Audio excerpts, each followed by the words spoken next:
برهام باء وراء ألف ثم ها ميم مجل فيض تيجان جخن نينان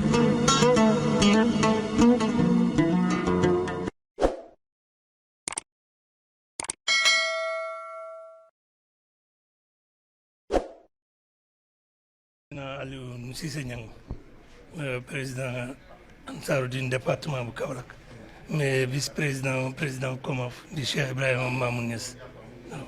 lu tax tey yéen a ngi woon ci gouvernance Kaolack. tey dañoo nekkoon ci CRD waajal gàmmu Taïba Niassène 2023 bi ci teewaayu président Baye Mamoun ak comité bi yëpp ak mboolem ñi yëngatu ci acteurs yi war a yëngatu ci waajal gàmmu gi. doon dajeeg gouverneur gannaaw bu jiitu woon ñu dajeeg préfet ak sous-préfet yëpp fële ne ci Nioro tey ñu doon daje di àggali desoon ci waajaay liggéey bi ak administration Sénégal bi fii ci gouvernance bu Kaolack. ndax bu ngeen génnee seen xel dal na ren gàmmu gi dina jaar ci anam gu mucc ayib.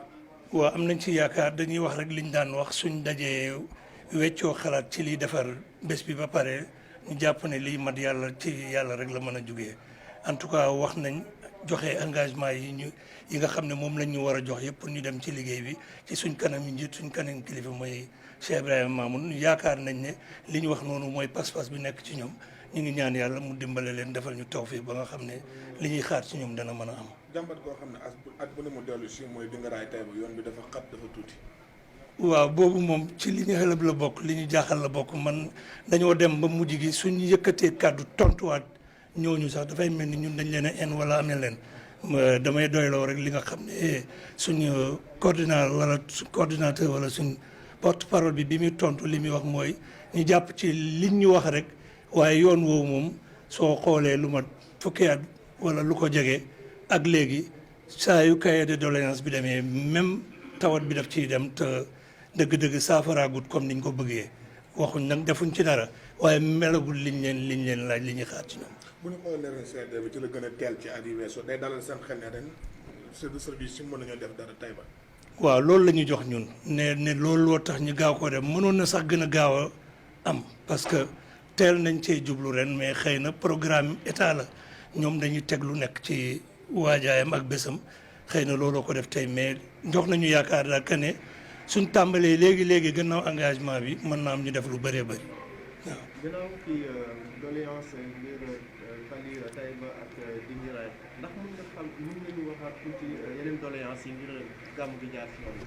cahier de sollicitation bii daal lépp lu ci nekk rek soxla loo xam ne soxlaay Taïba Niassène la soxlaay population bi la mais soloy bés bi la moo tax amul lenn luñ ci fegg dañoo dem toog ak commission yi seq mbiri gàmmu gi ak bés boobu kenn ku nekk seet li nga xam ne moom lañ la dénk li ci mënta ñàkk nga posé ko ñu def ko muy cahier de sollicitation bi donc amul lenn luñ ci fegg cahier bi daal dañ ko war a xool jéego par jéego ba mu daj sëkk ñu def ko lu ci xaj fii gàmmu gi ñu def ko ci lu ci xaju ñu topp ko gannaaw gàmmu gi def ko ba bu déwénee suñu defaat cahier de sollicitation bi yi ñu laajoon am ci yoo xam ne dana mat ba duñ ko laajaat. gàmmu gi lan lay représenté.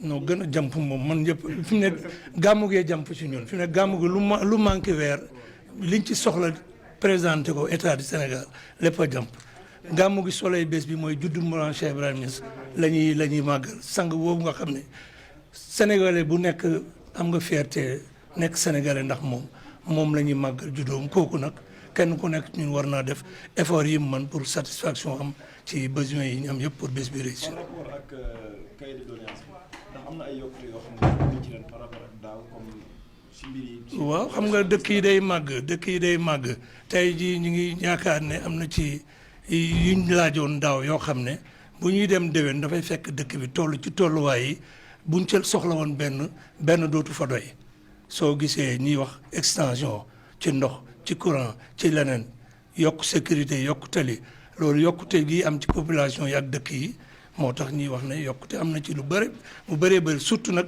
Taïba Niassène mooy Cheikh Ndoori Medina te yéen mën ngeen a seede ne Medina Baye moom lu ci nit def rek am na lu mu bàyyi Taïba Niassène it lu fa nit def rek am na lu mu bàyyi ndax ni mu toll dayoo moo mel noonu.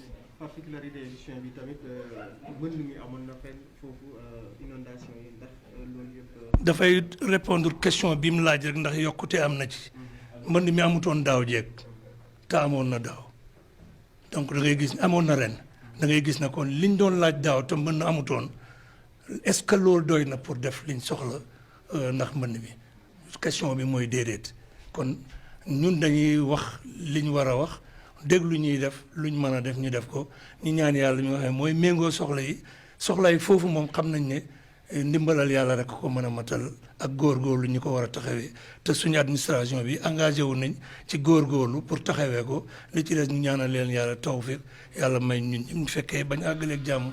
si wàllu secteur privé yi ak administration est-ce que am na ñoo xam ne gisoo leen woon daaw ñëw nañ leen ci programme bi. secteur privé yi mooy. ñi nga xam ne nii dañuy ñëw pour dimbale. waaw ci collaboration ak ñi nga xam ne ñooy comité bi.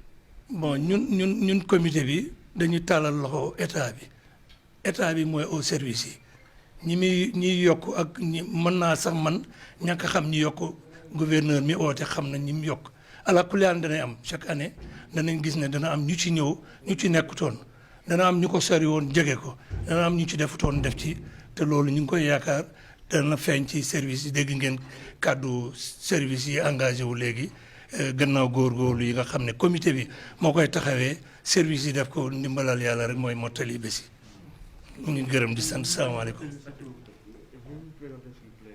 Je m'appelle Cheikh Tidiane Gaye, un des adjoints au président du COMAF. Monsieur Gaye, dites-nous quel est l'objet de votre présence ici à la gouvernance du Kaolack aujourd'hui?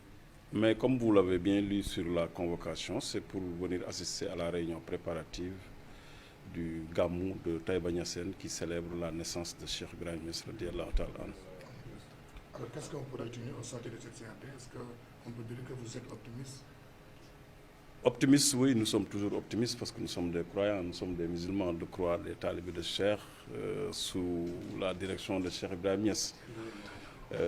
L'optimisme est toujours là, mais ça n'empêche pas qu'on prenne toutes les précautions pour essayer de faire de notre mieux pour que cette organisation puisse être la plus parfaite possible. Et cela, on le fait toujours en collaboration, et vraiment en parfaite collaboration, en parfaite intelligence avec les autorités administratives de l'État. Alors, quelles sont les doléances phares que vous avez sollicité l'intervention de ces services? J'aurais parlé surtout de sollicitations au lieu de doléances. Et c'est des sollicitations qui vont dans le sens d'une meilleure organisation, comme je disais tout à l'heure.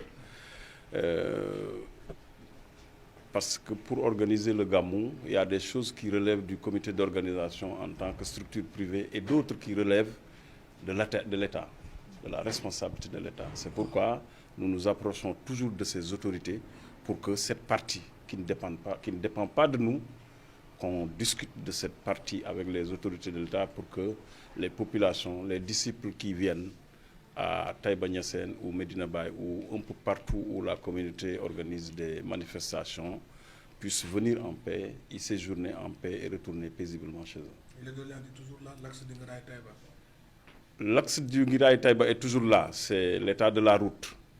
C'est une route qui est très étroite. Vous l'avez suivi tout à l'heure avec le régional de la Géroute qui nous disait que la largeur de la route était de 4 mètres. Ça, tout le monde sait que 2 véhicules ne peuvent pas circuler correctement sur une route de 4 mètres. Ils ont dit qu'ils ont fait des élargissements au niveau des accotements jusqu'à ce que la largeur est de 6 mètres actuellement. Même les 6 mètres, nous c'est une route départementale. Si la loi dit que pour les routes départementales, la largeur c'est de 6, nous sommes d'accord parce que nous ne sommes pas des hors-la-loi. Mais quand même, si c'est une route qui mène vers Taïba Niassène, le lieu de naissance de Cheikh Ibrahim Niass, où la fréquentation peut dépasser le niveau de fréquentation d'une route nationale ou internationale ou sous-régionale, je pense qu'il est nécessaire pour sauvegarder les vies humaines d'élargir cette route-là pour qu'elle ait des dimensions qui permettent aux gens de circuler correctement là-bas. Surtout que c'est juste sur un tronçon de 11 km. Ça, je pense que sauvegarder les vies humaines vaut la peine de construire cette route en dépassant les normes des autres routes départementales, ne serait-ce que pour l'honneur de Cheikh Ibrahim Niass. Pour la réussite de l'événement religieux, il y a d'autres aussi sollicitations, vous avez dit, sollicitations par doléance. Est-ce que vous pouvez revenir sur ça? Oui, d'autres préoccupations, dont la plus importante est le remblai de la ville de Taïba. Vous êtes tous témoins des inondations qu'il y a eu cette année à Taïba Niassène. Ces inondations ont laissé des séquelles qui sont toujours là-bas. Et vraiment, on a besoin d'une opération coup de poing, une opération de grande envergure pour que les rues de Taïba Niassène soient praticables, pour que les rues de Taïba Niassène soient dans un état qui nous permette de passer un bon gamou.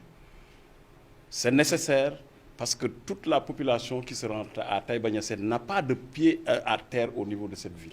Il y a des gens, ils n'ont que leur véhicule et la rue. C'est lié à la dimension actuelle de la ville.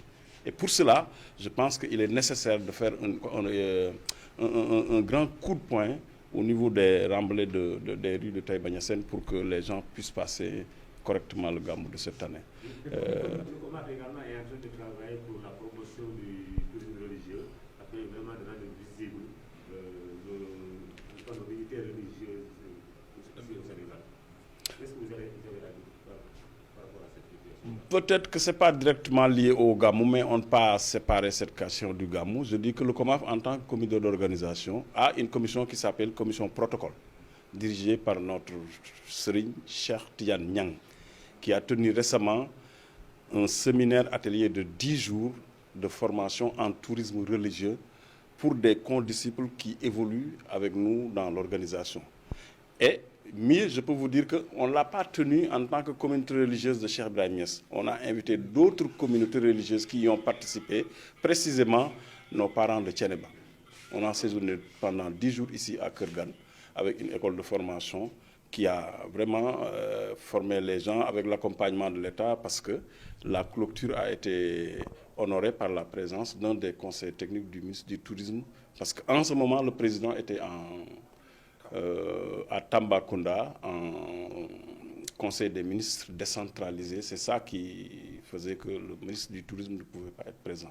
Mais c'est lui-même qui avait promis de clôturer cette activité. Pour vous dire que le tourisme religieux est une richesse que le bon Dieu a offert au Sénégal, que nous devons exploiter à l'image des préoccupations et des avantages, à l'image de la manière dont nous faisons des efforts pour exploiter le pétrole ou bien l'arachide ou bien le mil ou bien toute autre richesse.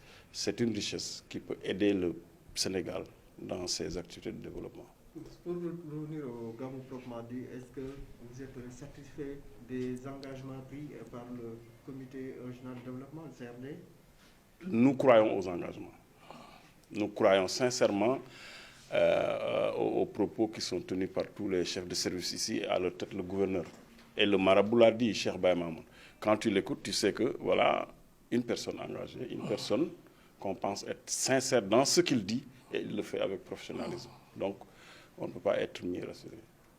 برهام باء وراء ألف ثم ها ميم مجل فيض تيجان جخن نينان